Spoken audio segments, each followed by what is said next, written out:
Cappuccino oro.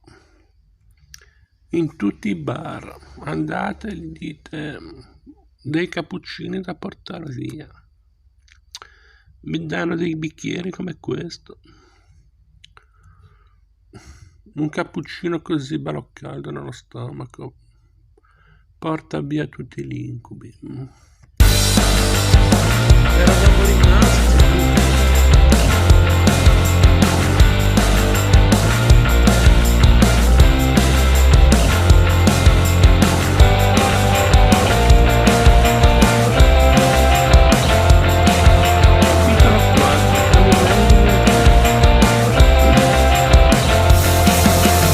Raccontava Mozart ai figli che secoli e secoli indietro, sopra i cieli dei deserti, era apparsa una stella con una coda bianca.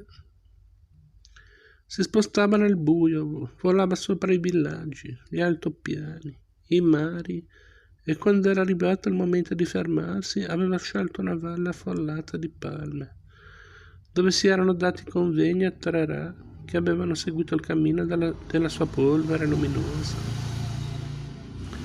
dalla groppa dei loro cammelli. Non si conosce il tempo che avevano impiegato, 1 anno, forse 5, forse 20, diceva Mozart. Però deve essere stata una gran bella impresa per i tre re affidarsi non alla bussola, non ai venti, non alla luna, ma alla coda della cometa, e tracciava con la mano una curva lunga. Uscito dallo stallo di 5 grani, a Zosima sembra di essere uno di quei re sui cammelli, perché anche lui corre dietro a un puntino di luce, poco più avanti, che si muove come la stella anche se non ha la coda. Non si capisce se si trova in cielo o in terra, perché avanza a zig-zag, sembra che curvi a destra o a sinistra. Ogni tanto si ferma, poi riprende, poi di nuovo torna a fermarsi. Una carovana di mercanti non può essere, a meno che non volino sui tappeti, e nemmeno la squadra di saltimbanchi, che siamo a Aleppo. E mio padre, esclama Zosima, è salito dal mondo dei morti a indicarmi la strada per Milano. Aveva una pelle bianca e una voce così intonata che nelle feste toccava sempre a lui leggere il libro dei salmi, attorniato da una schiera di anziani con le barbe. Stava in piedi fino a notte fonda nella sartoria per consegnare i lavori che gli commissionavano, ma il suo piacere era attendere l'alba per cantare a voce alta, come un usignolo di fronte al sole che si specchiava nei canali.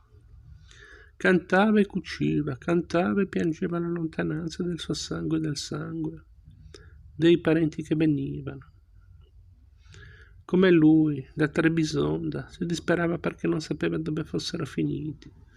Su quale terra avete posato il capo, cugini, quando sarà il giorno che le nostre braccia torneranno a intrecciarsi come rami fioriti?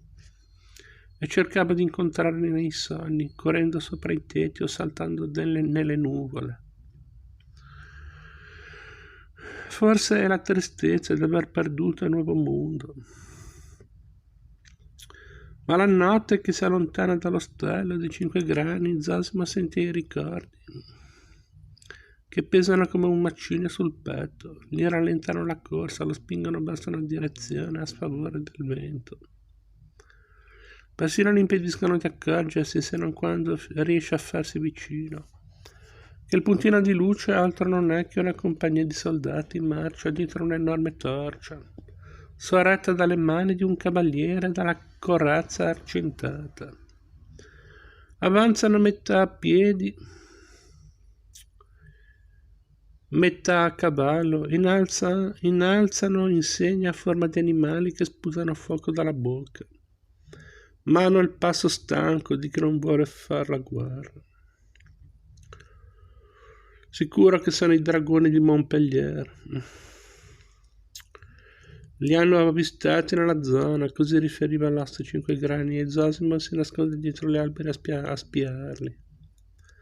Mettono paura solo a vederli, sono più di 100, parlano provenzale, si danno ordini gridando da un capo all'altro della colonna, e li segue un carro trainato da 4 pariglie di buoi, che lascia sullo sterrato un solco profondo 2 palmi. Zosimo teme complicazioni e volta benante in un terreno paludoso. Non importa che un velo di nebbia tagli in 2 gli alberi, perché egli è sufficiente capire da che parte sorge il sole e ricomincia a correre verso occidente, oltre il fiume dove i dragoni si sono bloccati, e a studiare il modo migliore per far passare il carro. Se fossero ancora vivi i nonni di Padova, si consolerebbero ad ascoltare Zosimo, che racconta del suo viaggio da Venezia a Milano, il vento, le ombre, i soldati, persino la stella cometa.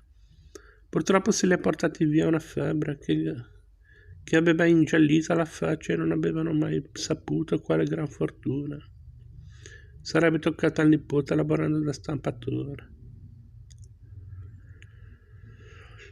Se vuoi i denari, mettiti a stampare libri, consiglia Pangran, e Zosimo non può che dargli la ragione, altrimenti perché tutta questa fretta di cercare il chierico pettirosso? Quando era bambino Simplicio si divertiva a nascondere gli zoccoli di Zosimo nella vecchia salatoria del padre.